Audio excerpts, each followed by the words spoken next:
네, 임해고등학교 1학년 학생 여러분 안녕하세요. 자, 이번 시간에도 지난 시간에 이어서 세계의 인구와 인구 문제에 대해서 더 공부해 보도록 하겠습니다. 네, 다음으로 세계의 인구 이동에 대해서 살펴보도록 하겠습니다. 자, 먼저 발생 요인인데요. 자, 첫 번째 정치적인 요인에 의해서도 인구 이동이 일어나게 됩니다. 정치적 탄압이나 아니면 불안한 정세 또는 내전 등의 영향으로 이제 난민이 이동을 하게 되는데, 뭐 르완다 내전으로 인한 난민의 이동 이런 것들이 대표적인 사례라고 볼 수가 있겠어요. 또 경제적인 목적으로도 많이 이동을 하게 되는데요. 주로 노동자들이 일자리를 찾아서 경제 수준이 높은 지역으로 이동을 하게 됩니다. 다음으로 종교적 요인인데요. 종교 갈등에 따른 종교적 박해를 피하기 위해서 주로 이동을 하게 되죠. 그 다음에 환경적 요인인데요.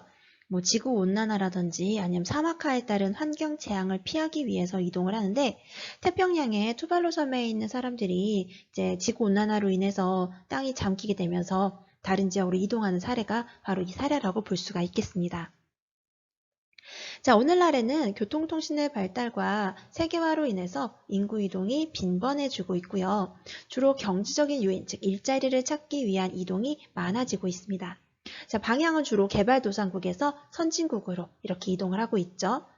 또 정치적 탄압이나 전쟁, 그리고 종교 갈등, 환경 재앙 등으로 인한 난민 형태의 국제적 이동도 많이 발생을 하고 있습니다. 자, 이런 인구 이동은 세계의 인구 분포에도 영향을 주고 있죠.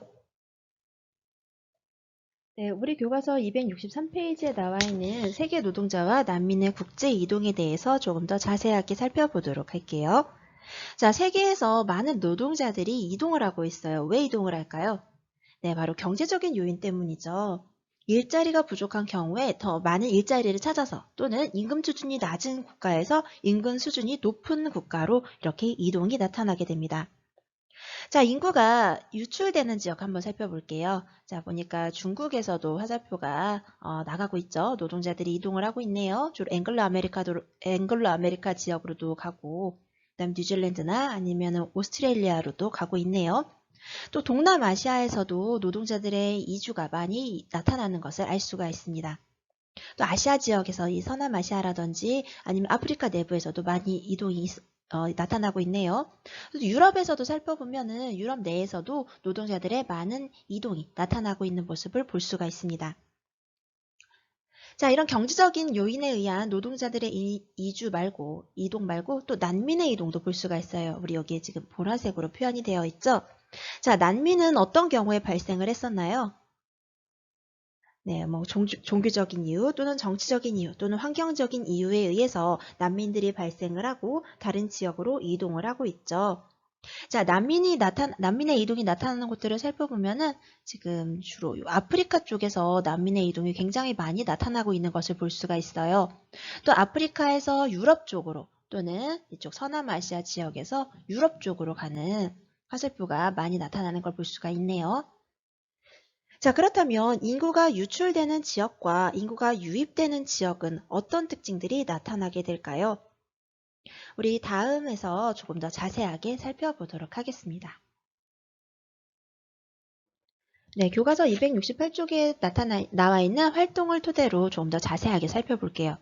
자, 2010년부터 아랍 지역에 민주화 운동이 일어나게 되는데요. 우리가 이것을 아랍의 봄이라고 부릅니다. 자, 이 반정부 민주화 운동이 서남아시아 그리고 북부 아프리카 이 아랍 지역으로 퍼지게 되는데요. 이때부터 많은 난민들이 발생을 하게 됐고요. 또 2011년 시리아 내전으로 인해서 난민의 숫자가 폭발적으로 증가하게 됩니다. 자, 이 사람들이 지금 지도에서 보면은 유럽 지역으로 이렇게 이동하는 모습을 볼 수가 있죠. 자, 이 난민에 대해서 이 유럽에 있는 국가들도 굉장히 찬성 반대가 첨예하게 대립을 하고 있어요. 먼저 난민의 유입을 반대하는 측면 먼저 보겠습니다. 자, 사회적 비용이 증가하기 때문에 재정 지출이 증가하게 되고, 또 이들이 저렴한 노동력을 제공하면서 그 자국민들이 일자리를 잃는 사태가 나타날 수 있다라고 걱정을 하고 있죠. 또 난민이 범죄와 테러를 일으킬 가능성도 주장을 하고 있어요. 그렇기 때문에 이런 일들에 의해서 결국 사회적, 정치적으로 불안해질 수 있겠죠. 불안해질 수 있습니다. 또 문화적으로 봤을 때는 어떨까요? 문화적으로 봤을 때에는 문화적인 갈등이 나타날 수 있겠죠. 하지만 찬성하는 측면에서도 한번 살펴볼게요. 자, 그들이 인구 유출 국가에서 인간다운 생활을 할 수 없다면 유럽에서 인간다운 생활을 할 수 있도록 해줘야 되지 않겠는가? 자, 인도주의적 측면에서 난민을 받아들여야 되지 않겠는가? 이야기하는 거죠. 또 경제적인 측면에서 봤을 때 이들이 저렴한 임금으로 노동력을 제공을 해준다면 주로 유럽 국가들이 고령화나 아니면 저출산 때문에 그 노동력 부족 문제를 겪고 있잖아요. 노동력 부족. 이런 노동력 부족 문제를 해결해 줄 수 있지 않겠는가 기대할 수 있겠죠. 또 이 사람들이 이렇게 해서 일을 해서 돈을 번다면 또 돈을 쓸 수 있겠죠. 그럼 소비 수요가 증가돼서 경제 활성화에도 도움이 될 수 있겠다 생각해 볼 수 있을 거예요. 그렇죠? 경제 활성화. 자, 그다음에 또 다른 측면에서 볼게요. 자, 이 사람들이 다양한 문화적인 배경을 가지고 있기 때문에 문화적 다양성을 높여줄 수 있겠죠. 문화적 다양성을 높여서 문화 발전에 도움이 될 수도 있을 거예요. 그렇죠? 자, 이런 이제 찬반 여러분 어떻게 생각하는지 조금 더 깊이 생각해보고 여러분의 의견을 한번 제시해보면 좋겠습니다. 네, 다음으로 세계의 인구 구조에 대해서 살펴보도록 하겠습니다. 자, 인구 구성은 우리가 여러 가지로 나눠서 볼 수가 있는데요. 뭐 연령에 따라서 또는 성에 따라서 또는 인종에 따라서 우리가 인구 구성이 다르게 나타나는 걸 볼 수가 있어요. 먼저 연령에 따라서 우리가 이야기를 해보면 보통 0세에서 14세까지를 유소년층이라고 보통 이야기를 하죠. 그 다음 15세에서 64세까지를 청장년층이라고 이야기를 합니다. 그 다음은 65세 이상을 노년층이라고 이야기를 하죠. 이렇게 유소년층, 청장년층, 그리고 노년층으로 나누어서 우리 인구 구성이 어떻게 나타나는가 살펴볼 수가 있을 거예요. 우리가 보통 청장년층은 일을 하는 세대이기 때문에 다른 세대들을 부양하는 부양층이라고 이야기를 하고 유소년이나 노년층 같은 경우는 일을 하지 못하고 주로 청장년층의 부양을 받게 되죠. 그래서 이런 경우를 피부양층 이렇게 이야기를 합니다. 자, 다음으로 성에 따른 인구 구성도 살펴볼 수가 있어요. 우리 예전에는 남아선호 사상에 의해서 주로 이 유소년층의 남성 인구가 훨씬 더 여성보다 많게 나타났었죠. 자, 이렇게도 볼 수 있고요. 또 인종에 따른 구성도 살펴볼 수가 있을 겁니다. 자, 사회적 특성으로는 뭐 직업이라든지 국적 또는 종교에 따른 인구 구성도 우리가 한번 살펴볼 수가 있겠네요. 자, 다음으로 인구 구조에 대해 살펴볼게요. 자, 인구 구조는 인구의 자연적 또는 사회적 특성에 따라서 인구 구성의 상태가 다르게 나타나게 되는데요. 이렇게 해서 나타나는 구조를 인구 구조라고 이야기를 합니다. 성별 인구 구조, 연령별 인구 구조, 산업별 인구 구조 등등 여러 가지 형태로 살펴볼 수가 있겠어요. 자, 연령별 인구 구조는 생산 연령 인구와 인구 부양비 등을 통해서 미래 인구 구성을 예측하는 기준이 되는데요. 우리 여기에서 인구 부양비의 개념에 대해서 조금 더 자세히 살펴볼게요. 인구 부양비는 우리 아까 살펴봤던 청장년층, 즉 부양층의 비율에 비해서 유소년층 또는 노년층이 얼마나 차지하고 있는가를 가지고 인구 부양비를 계산을 하게 됩니다. 전체 인구 부양비는 청장년층의 비율 분의 청장년층의 전체 숫자 분의 유소년층 그리고 노년층의 인구를 합해서 이렇게 구하게 되고요. 그 다음 우리 유소년층 인구 부양비나 노년층 인구 부양비를 따로 계산할 수 있어요. 그럼 청장년층 분의 유소년층 이렇게 계산을 하면 유소년 인구 부양비 이렇게 계산을 할 수가 있겠죠. 유소년 인구 부양비. 그 다음 청장년층 분의 노년층 이렇게 계산을 하게 되면은 노년 인구 부양비를 계산할 수 있을 거예요. 이 유소년 인구 부양비와 노년 인구 부양비는 또 국가에 따라서 이 경제 수준에 따라서 다르게 나타나게 됩니다. 자, 이거는 뒤에서 조금 더 자세하게 살펴보도록 할게요. 자, 국가 간 경제 수준에 따라서도 인구 구조의 차이가 나타나게 됩니다. 선진국은 개발도상국에 비해서 유소년층의 비중이 낮고 노년층의 비중이 높습니다. 왜냐하면 이제 저출산의 문제가 많이 나타나고 있죠. 선진국에서 우리가 항상 이야기하는 게 저출산, 고령화가 나타난다는 거였잖아요. 출산을 많이 하지 않아요. 또 노인이 많다는 거예요. 그렇기 때문에 선진국은 개발도상국에 비해서 유소년층의 비중이 낮고 노년층의 비중이 높게 나타납니다. 자, 그러면 정리를 해보면 선진국과 개발도상국 그냥 간단하게 줄여서 쓸게요. 개발도상국의 유소년 인구 부양비와 노년 인구 부양비를 비교해서 살펴볼 수가 있겠죠. 선진국은 개발도상국에 비해서 유소년층의 인구가 작기 때문에 상대적으로 유소년 인구 부양비가 개도국보다 낮게 나타나게 됩니다. 그렇다면 노년 인구 부양비는 어떨까요? 노년 인구 부양비는 선진국이 노인층이 많기 때문에 노년층의 비중이 높기 때문에 선진국이 개발도상국에 비해서 노년 인구 부양비가 높게 나타나게 됩니다. 자, 다음으로 중위 연령에 대해서 살펴볼게요. 자, 중위 연령은 전체 인구를 연령 순서로 세웠을 때 그 중앙에 위치한 사람의 연령을 이야기하는데요. 자, 선진국이 개발도상국보다 높게 나타납니다. 자, 무슨 이야기인지 조금 더 자세히 살펴보도록 할게요. 자, 우리 교과서 264쪽에 나와 있는 세계 중위 연령 분포도입니다. 자, 보면은 중위 연령 어떻게 구하냐면 나이가 작은 사람부터 나이가 많은 사람까지 쭉 한 줄로 세우는 거예요. 그랬을 때 가장 중간에 있는 사람의 나이가 몇 살인가 이걸 보는 거예요. 이 사람의 나이가 바로 중위 연령이 됩니다. 자, 선진국 같은 경우는 유소년층의 숫자가 적고 노년층의 숫자가 많기 때문에 중위 연령이 높게 나타나겠죠. 반대로 개발도상국은 유소년층의 인구는 많고 노년층의 인구는 상대적으로 적기 때문에 중위 연령이 더 어리게 나타날 거예요. 자, 실제로 우리가 지도를 보면은 유럽 지역은 중위 연령이 굉장히 높게 나타나는 것을 알 수가 있어요. 네, 중위 연령 높게 나타나죠.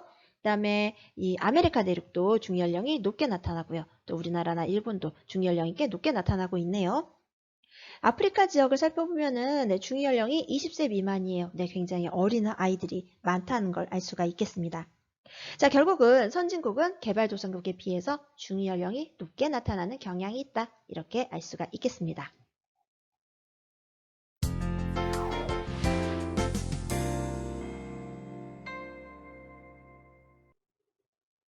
인구 피라미드의 가로축은 인구수나 인구 비율을 나타내고 세로축은 연령층을 나타내며 남녀 성별로 구분됩니다. 인구 피라미드에는 크게 5가지 형태가 있는데 피라미드형, 종형, 방추형, 별형, 표주박형이 있습니다. 피라미드형은 유소년층의 비율이 높고 높은 사망률로 평균 수명이 짧습니다. 종형은 출생률과 사망률이 모두 낮은 형태이며 방추형은 종형의 형태에서 출생률이 낮은 경우에 나타나는 인구 피라미드입니다. 별형은 청장년층의 인구 유입으로 증간층이 두터워진 형태로 도시에서 많이 나타납니다. 표주박형은 청장년층 인구의 유출로 노년층의 비중이 높은 형태로 농촌에서 많이 나타납니다. 일본은 방추형의 인구 피라미드 형태를 보이고 있습니다. 피라미드를 보면 유소년층의 비중이 낮고 노년층의 비중이 높음을 알 수 있습니다. 인도는 피라미드형 인구 구조를 보이고 있습니다. 피라미드를 보면 유소년층의 비중이 높고 노년층의 비중이 낮은 인구 구조를 보입니다. 일본의 경우 중위 연령이 46.5세, 인도의 경우 중위 연령이 29.6세입니다. 중위 연령은 전체 인구를 연령 순으로 나열할 때 중앙에 있게 되는 사람의 연령을 말합니다. 따라서 일본의 중위 연령이 높은 것은 노년층의 비중이 높기 때문입니다.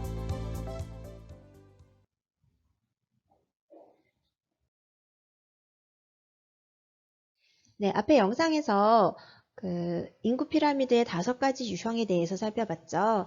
자, 그리고 일본과 인도의 인구 피라미드에 대해서 간단한 설명이 나와 있는데요. 한번 보겠습니다. 자, 일본의 인구 피라미드는 우리가 방추형이라고 이야기를 하는데요. 보니까 노년층의 비중이 굉장히 높죠. 노년 인구 부양비가 높게 나타날 것이라는 걸 알 수가 있어요. 또 유소년층은 비율이 적죠. 그러니까 유소년 인구 부양비는 인도에 비해서 상대적으로 적게 나타날 것이라는 걸 예측할 수가 있겠습니다. 자, 그리고 우리 지금 화면에는 중위 연령이 표시가 안 돼 있는데 우리 교과서에서 보면은 일본의 중위 연령은 46.5세, 인도는 29.6세로 표시가 되어 있어요. 자, 노년층의 인구 비중이 높은 일본에서 중위 연령이 높게 나타나고 있음을 알 수가 있겠습니다. 자, 다음으로 인도의 인구 피라미드 한번 볼게요. 네, 앞에서 살펴본 일본의 인구 피라미드와 아주 굉장히 다른 모습을 볼 수 있죠. 거의 피라미드형에 가까운데요. 네, 노년층의 비율이 굉장히 작아요. 노년 인구 부양비가 상대적으로 일본에 비해서 낮을 것이라는 걸 알 수가 있고요. 유소년층은 어때요? 굉장히 많죠. 네, 유소년 인구 부양비가 일본에 비해서 높게 나타날 것임을 우리가 예측할 수가 있겠습니다. 자, 인도 같은 경우는 농업적 전통에 따라서 출생률이 높게 나타나고 있고요. 또 여기에서도 남아선호 사상이 있다고 해요. 그래서 우리가 여기서 성비를 알 수가 있는데요. 자, 유소년층의 한번 성비 6을 기준으로 한번 살펴볼게요. 6을 기준으로 살펴보면 여성에 비해서 남성의 비율이 높게 나타나는 것을 우리가 인구 피라미드에서도 알 수가 있겠네요. 자, 앞에서 살펴본 여러 가지 요인들에 의해서 지역마다 다르게 인구 문제가 나타나게 됩니다. 자, 선진국과 개발도상국으로 나누어서 살펴볼게요. 자, 선진국에서는 저출산과 고령화에 따른 문제들이 나타나게 되는데요. 출산율이 너무 낮게 되면은 인구가 성장하지 않고 정체되거나 오히려 감소하는 현상이 나타날 수 있습니다. 자, 저출산 현상이 왜 나타날까요? 자, 여성들의 사회활동이 증가하기도 하고 또 평균 결혼 연령이 올라가기도 했죠. 또 결혼이나 출산에 대한 가치관의 변화 등으로 인해서 출생률이 감소하게 됩니다. 출산과 육아 비용에 대한 부담이 증가하게 되면서 이제 아이들을 좀 적게 낳아서 잘 키워보자 뭐 이런 생각을 많이 갖게 되죠. 또 의학기술의 발달로 인해서 사망률이 낮아지게 되고 평균 수명이 연장되면서 고령화 문제들이 나타나게 됩니다. 우리나라도 저출산 고령화 문제가 나타나게 되는데요. 자, 이런 경우에 어떤 문제가 나타나냐면 일단 노동력이 부족하죠. 경제활동을 할 수 있는 인구가 감소하게 되면서 노동력이 부족하게 되고요. 또 이에 따라서 잠재적인 성장률이 하락할 수 있습니다. 또 소비가 감소하게 되면서 경제 성장도 둔화될 수 있겠죠. 또 세대 간의 일자리 경쟁이 나타날 수 있습니다. 또 노년층이 많아지게 되면서 노년 부양비와 노인 복지 비용도 증가하게 됩니다. 여러 가지 사회적 비용이 증가하면서 세대 간 갈등 문제가 발생하는 원인이 될 수 있겠죠. 자, 그렇다면 개발도상국에서는 어떤 문제가 나타나고 있을까요? 자, 인구 과잉 문제가 나타나고 있습니다. 산업화로 인해서 사망률이 낮아진 데에 비해서 출생률은 아주 완만하게 감소하고 있죠. 결국은 이 인구 과잉 현상에 따라서 여러 문제가 나타나게 되는데요.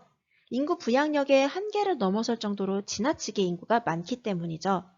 자, 식량이나 자원, 그리고 식수 등의 부족 문제가 나타나게 되고요. 또 도시 지역은 이촌 향도에 따른 도시 인구가 증가하는 것과 더불어서 도시 내 인구의 높은 자연 증가율이 결합되어서 여러 가지 도시 문제가 발생을 하게 됩니다. 일자리와 주택이 부족하고 또 교통체증 또는 사회 기반 시설이 부족한 것과 같은 여러 가지 도시 문제들이 발생하게 됩니다.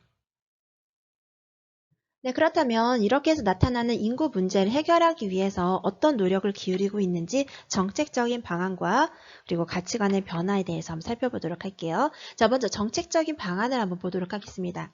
선진국은 저출산을 해결하기 위해서 출산 장려 정책을 실시하고 있죠. 출산 및 육아 비용을 지원을 해주거나 아니면 보육시설이나 양육시설을 확충을 하는 이런 사업을 실시하고 있어요. 또 유급으로 출산 휴가를 돈을 받는 거죠. 돈을 받으면서 쉴 수 있는 출산 휴가 기간을 늘리거나 아니면 육아 휴직 기간을 보장하거나 연장하는 등의 방법으로 출산 장려 정책을 실시하고 있습니다. 또 성별 임금 격차를 해소하고 유연근무제. 유연근무제는 이제 시간을 좀 자유롭게 하는 거예요. 단시간 근로하거나 아니면 출퇴근 시간을 자유롭게 하거나 아니면 재택근무 같은 이런 탄력적인 근무를 하는 이런 유연근무제를 확대함으로써 여성에 대한 사회적 진출을 좀 더 장려하고 여성의 사회적 처우를 개선하는 정책을 실시하고 있습니다. 메모해 드릴까요? 네, 유연적 근무, 유연근무제. 그리고 성별 임금 격차 해소 뭐 이런 것들을 하고 있어요. 자, 그다음 고령화 사회에선 이제 노인들이 안정적인 생활을 할 수 있도록 지원하는 제도를 실시하고 있죠. 자, 노인연금 제도가 대표적인 사례라고 볼 수가 있고요. 또 사회보장제도, 노인들이 일할 수 있는 일자리 확대와 정년 연장, 정년은 일할 수 있는 나이를 더 높여주는 거죠. 그다음에 노인복지시설을 확충하는 등의 방법으로 여러 가지 정책을 실시하고 있습니다. 자, 개발도상국에서는 어떤 정책적인 방안을 실시하고 있을까요? 일단 인구가 너무 급증하는 걸 막기 위해서 출산을 억제하는 정책을 실시하고 있죠. 또 경제발전과 식량 증진 정책이 있는데요. 이런 것들은 인구 부양력을 높이기 위한 정책들이라고 보시면 되겠습니다. 또 인구의 도시 집중을 해결하기 위해서 중소도시를 육성하고 촌락의 생활 환경을 개선하는 사업들을 실시하고 있어요.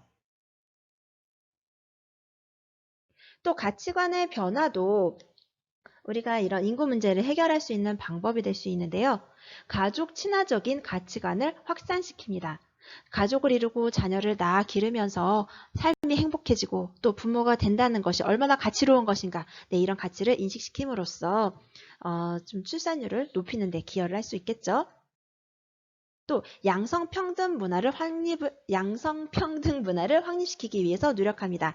남녀가 가사와 육아를 분담하고 또 일과 가족에 있어서 이런 생활의 균형을 찾을 수 있도록 우리가 이런 걸 워라밸 뭐 이렇게 얘기하죠. 워킹과 라이프의 어떤 밸런스를 맞추는 이런 가치관을 확산시키기 위해서 노력을 하고 있죠. 또 노인에 대한 인식을 변화시키고 있습니다. 부양의 대상으로만 보지 않고 또 지혜와 경험을 나누는 사회 구성원으로서 그런 인식을 변화시키고 있고요. 또 세대 간 정의를 실현하기 위해 노력합니다.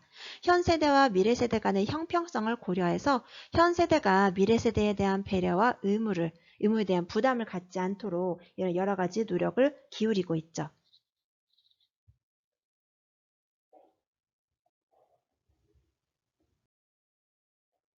네, 케냐의 출산 억제 정책 홍보 포스터를 한번 볼까요?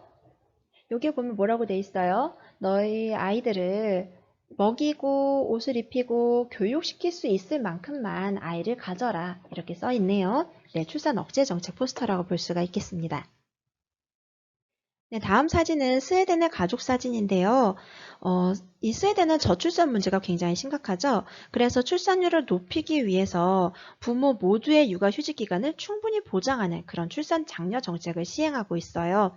그래서 자녀가 8살이 될 때까지 부모가 두 사람 다 무조건 출산휴가를 사용을 해야 된다라고 이야기를 하네요. 이런 출산 장려 정책, 네, 나타나고 있는 걸 볼 수가 있겠습니다. 네, 이렇게 해서 우리 인구에 대한 내용 공부를 모두 마쳤고요. 다음 시간에는 세계 자원과 지속 가능한 발전에 대해서 공부하도록 하겠습니다. 여러분 수고하셨어요.